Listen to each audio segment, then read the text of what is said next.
How to command respect as a leader. There is a very high friction way to do that, high resistance way.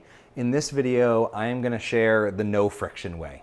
The way that you can command and earn, maybe is a better word, earn respect as a leader in as little friction as possible. I'm Chad Littlefield. Let's get into it.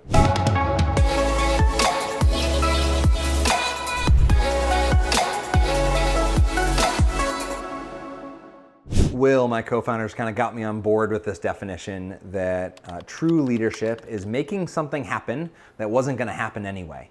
Meaning leaders spark action and create change that would not have taken place if it weren't for them. Even though it's not your job to be liked, the tools that I'm going to share with you do make more likable leaders. I do think there's some level of when a leader is liked and respected, more gets done, more change happens. People are more likely to stick around at an organization. The first data that I want to share with you, it's such a juicy learning that I had. I was facilitating a workshop with about 25 CEOs in Philadelphia, so CEOs from all different companies. And before I flew to Philly to lead this workshop, I did something a little sneaky. I went onto Glassdoor, the website that all their employees leave reviews when they leave or when they choose to stay about the company.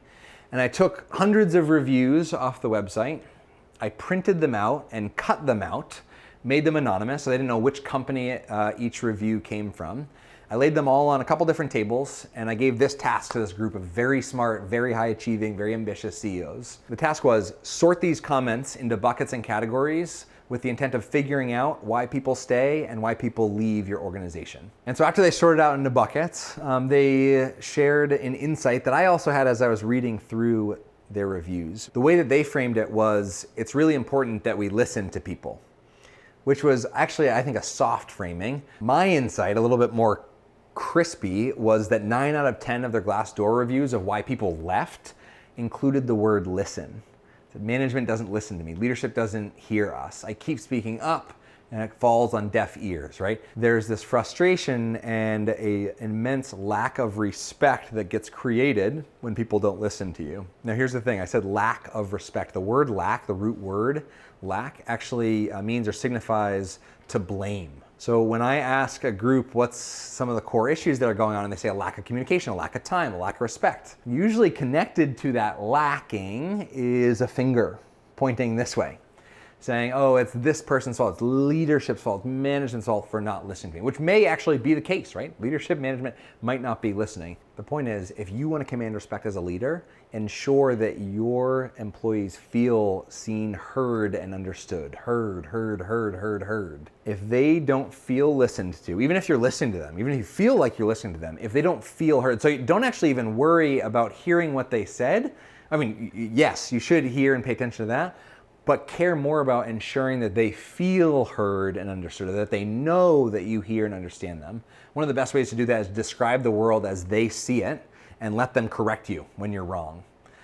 Almost everybody I've worked with in a position of leadership has a very, very, very inaccurate, biased perspective of what their employees' experience is like. Now, to be fair, it's hard to get a really transparent response. In fact, the higher up a leader is, I find the harder they have to work to get really transparent, truthful information.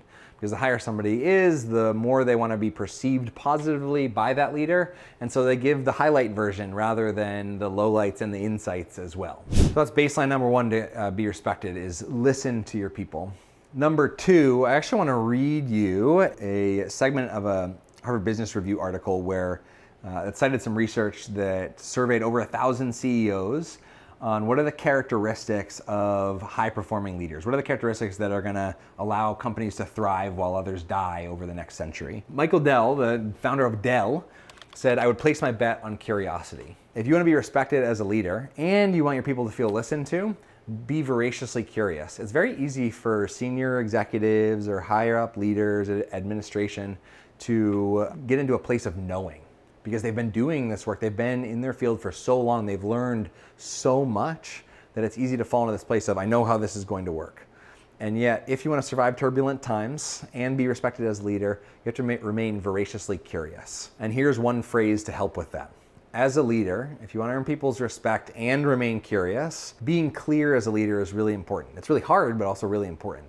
And so this phrase, my current best thinking is one little magical phrase that allows you to remain in a state and a mindset of learning while also sharing what you know with the group, to say, hey, we've got to make decisions. We can't just sit in inaction for years at a time. And so my current best thinking, based on the data that I have right now, is blank, and we're going to move forward on that. However, I would love to hear perspectives that are different from this. Do you see how that kind of balances this mindset of knowing with this mindset of learning all at the same time? My current best thinking is this video is over. Have an awesome day.